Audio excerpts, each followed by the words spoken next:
আরে আন্টি কেমন আছেন? আছি ভালোই। কই যাও? ও মাই গড, এই মামা রাখে রাখে রাখে রাখে। ও মা, পা গেছে আন্টি।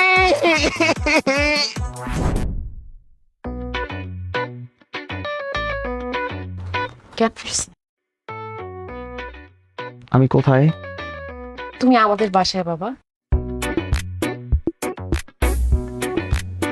হাত পা তো মনে হয় সব ঠিকঠাকই আছে। অ্যাক্সিডেন্ট করে শকে হয়তো তুমি অজ্ঞান হয়ে গেছিলা। তুলি যা একটু জুস বানাই নিয়ে আয়। আচ্ছা আনতেস। আমি যে অ্যাক্সিডেন্ট করছি এটাকে আমার আব্বু জানে? হ্যাঁ হ্যাঁ, দুলা ভাই ফোন দিছিল, সে আসতেছে তোমাকে দেখতে। আন্টি একটা আইডিয়া পাইছি। সেই দিন যখন আপনি আমাদের বাসায় গেছিলেন, আব্বু আপনার সাথে কত খারাপ ব্যবহার করছিল। আমার না প্রচন্ড খারাপ লাগছে, কিন্তু আমি কিছুই করতে পারি নাই। আমার আব্বু তো, তাই চুপচাপ ছিলাম। কিন্তু আজকে ভাবতেছি ওই দিনের জন্য আব্বুকে রিগ্রেট ফিল করাবো।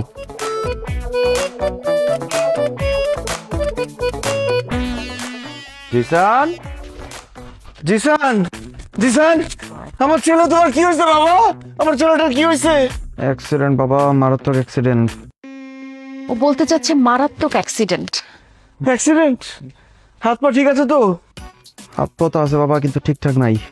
ডক্টর বলছে আন্টি যদি আমাকে ঠিক টাইমে চিকিৎসা না করাই তো, তাহলে যে আমার কি অবস্থা হইতো।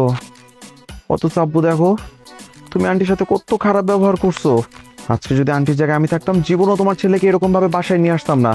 ওই রকম ভাবে রাস্তার মধ্যে ফেলে চলে আসতাম। তো বাসায় আনতে বলছে কি? রাস্তার মোড়ে মোড়ে হসপিটাল, একটা হসপিটালে ভর্তি করতে পারতো না? এর জন্যই মানুষ বলে কারো উপকার করতে হয় না। উপকার করে কোনো ধন্যবাদ তো পাচ্ছি না, উল্টা আমার খুদ ধরা হচ্ছে। আচ্ছা, সরি, থ্যাংক ইউ আমার ছেলের এত টেক কেয়ার করার জন্য। থ্যাংক ইউ বলার কোনো দরকার নাই। জিসান তো আমার ছেলের মতোই। ছেলের মতো কি, ওকে তো আমি নিজের ছেলে হিসেবে মেনে নিচ্ছি। ও তুলে আসছিস আসছিস, দে দে দে দে জুসটা দে। আচ্ছা শোন, তুই জিসানের ইটা নিয়ে আয়, ওই যে ওষুধটা নিয়ে আয় যা। কোন ওষুধ? ডাক্তার যে ওষুধ দিয়ে গেল না জিসানকে, ওইটা। কোন ডাক্তার? অ্যান্টিবায়োটিক, গ্যাস্ট্রিক চাপ। ও হ্যাঁ হ্যাঁ, আমি আসতেছি, দাঁড়াও। বাবা বাবা একটু জুসটা খেয়ে নাও বাবা।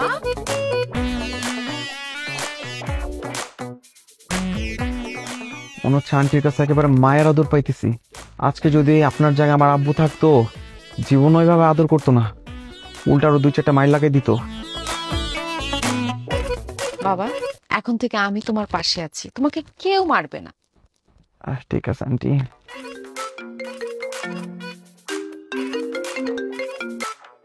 হ্যালো মাম্মা, কালকে ট্যুর দিবে নাকি? বাইক ট্যুর, কক্সবাজার যাব। কি বলিস? কক্সবাজার বাইকে ট্যুর? ওকে ডান, আমি আসি। এই কোনো টুরমুর হবে না, বলে যে তুই হসপিটালের বেডে আছিস। কে বলছে? আমি তো ঠিকঠাকই আছি, আমার হাত পা সব চলতেছে, আমি যাবো।